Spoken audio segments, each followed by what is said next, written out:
नमस्कार, जय शिवराय. असा super tasty yummy crunchy crispy omelette sandwich 3 लेयरचा ऑमलेट सँडविच आहे हा. आणि तोही विदाउट ओव्हन. 1 चम्मच तेल, फक्त 1 चम्मच तेल. पाहू शकता आपला किती सँडविच झालेला आहे क्रिस्पी. चल पाहूया. चला साहित्य: अंडी, कोबी, टोमॅटो, शिमला मिर्च, कांदा हे सर्व कट करून घ्यायचं. त्यानंतर चिली फ्लेक्स, ऑर्गेनो, मेयोनीज आणि केचप, त्याचबरोबर आपले मसाले आणि ब्रेड. त्यानंतर आपल्याला 4 अंडी घेतलेले आहेत. आपण 4 अंडी घेऊन हे मी फेटलेले आहेत. यामध्ये 4 सँडविच केलेले आहेत मी 3 लेयरचे. अशा प्रकारे 3-3 ब्रेड, म्हणजेच 12 ब्रेड आणि 4 अंडी. अशा प्रकारे ब्रेड आपण टोस्ट करायला ठेवायचे विदाऊट ऑइल. तेल न लावता टोस्ट करायला ठेवायचं पॅनवरती. आणि हे असं परत एकदा आपण अंडी फेटून घ्यायची, जेणेकरून पाहू शकता कलर किती चेंज होतं. त्यानंतर त्यामध्ये कांदा, टोमॅटो, शिमला मिर्च परत एकदा फेटून घ्यायचं, जेणेकरून सगळं मिक्स होईल. त्यानंतर त्यामध्ये मीठ, लाल तिखट, कोथिंबीर, ही मी वाळलेली कोथिंबीर घातलेली आहे. जर तुमच्याजवळ कस्तुरी मेथी असेल तरी तुम्ही घालू शकता. त्याचबरोबर गरम मसाला. परत एकदा हे सर्व आपण फेटून घ्यायचं, जेणेकरून सर्व एकत्र होईल. त्यानंतर अर्धा चम्मच वापरलेला आहे फक्त मी तेल ह्यामध्ये. त्यानंतर आपण सिझनिंग करणार आहोत कोबीचं.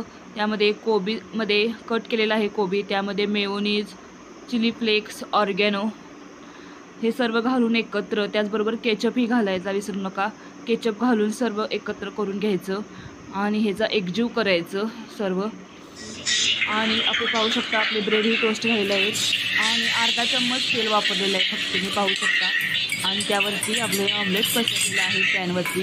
पॅन थोडं गरम होऊ द्यायचं, जेणेकरून आपलं ऑमलेट लगेच पलटतं. एक 5-10 मिनटं ठेवायचं, जेणेकरून ऑमलेट आपलं व्यवस्थित पलटलं जाईल. पाहू शकता माझं ऑमलेट किती छान पलटलं गेलेलं आहे. एक 5-10 मिनटं वेट करायचा, लगेच पलटायचं नाही. अशा प्रकारे आपलं ऑमलेटही तयार आहे. अर्धा चम्मच फक्त आणि फक्त अर्धा चम्मच इथं वापरलेलं आहे तेल. नंतर याचे 4 भाग करायचे. ब्रेडला आपण केचपही लावून घेतलेला आहे. नंतर असे ब्रेड ठेवायचा, 1 ब्रेड ठेवायचा. त्यावरती आपण कोबीचा जो सिझनिंग केलं होतं ते घालायचं. कोबीनंतर आपण त्यातलं 1 ऑमलेटचा पीस घ्यायचा आणि ठेवायचा. अशा प्रकारे तुम्ही ऑमलेट करू शकता. त्यावरती तुम्हाला केचप, मेयोनीज पाहिजे असेल तरीही घालू शकता, नाही घातलं तरी चालेल. त्यानंतर आपण अर्धा चम्मच आपण बटर, म्हणजेच तूप असेल तर तूप लावा, बटर असेल तर बटर लावा दोन्ही साईडला आणि क्रिस्पी करायला ठेवा. अशा प्रकारे आपला ब्रेड तयार आहे, सँडविच तयार आहे. आणि सिक्रेट टिप्स म्हणजे जर तुमच्याजवळ मेयोनीज नसेल तर तुमच्याजवळ फ्रेश दही असेल, तर खट्टा नसलेलं दही असेल तर त्यामध्ये साखर आणि आपलं ऑर्गेनो, चिली फ्लेक्स घालून बीट करून घ्यायचं. तयार आहे आपलं मेयोनीज. त्यानंतर पाहू शकता घरीच मेयोनीज तयार होईल.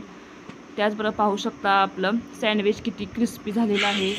आणि अशा प्रकारे कट करून घ्यायचं. आणि माझ्या चॅनलला सबस्क्राईब करायला, लाईक करायला, कमेंट करायला, शेअर करायला विसरू नका, जेणेकरून तुम्हाला रेसिपी पाहायला मिळतील. तयार आहे 3 लेयर ऑमलेट.